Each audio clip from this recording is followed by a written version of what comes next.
Commissioner को call करो। Yes boss, ये लीजिए। हेलो, अगर आपको अनजाने नंबरों की पुलिस, सीबीआई, कस्टम या जज के वीडियो। Hello, commissioner speaking. कल 12 बजे मैं तेरे शहर का बैंक लूटेगा, रोक सके तो रोक ले। आवाज नहीं आ रही है, कौन बोल रहा है? हेलो। हाँ हेलो, कौन बात कर रहा है? कल 12। अरे आवाज नहीं आ रही है भाई, कौन बात कर रहा है? क्लियर बोलो ना। बैंक लूटेगा। क्या आज 12 बजे क्या होगा? कौन क्या करेगा? हेलो, डालो यार इसको, मैं व्हाट्सएप करता हूँ तुझे, मैसेज डालो यार इसको, और मुझे वो बैंक का ब्लूप्रिंट दिखाओ। हाँ सर, आपके बेटे का फोन आ रहा है। अरे उसको बोलो पापा एक मास्टर प्लान बनाने में बिजी हैं। सर रोने लगा वो। अरे लाओ यार, अरे बेटा क्या था, लाओ कुछ।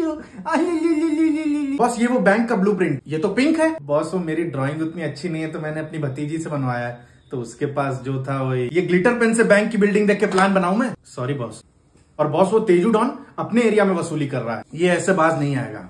आज जाके इसको ठीक करता हूँ। हाँ बॉस, इसका तो गेम बजाते हैं आज। अरे तू पागल है क्या? ये स्प्राइट पी और ठंड रख, मैं जाता हूँ इससे पिंकी प्रॉमिस करवा के आता हूँ। बॉस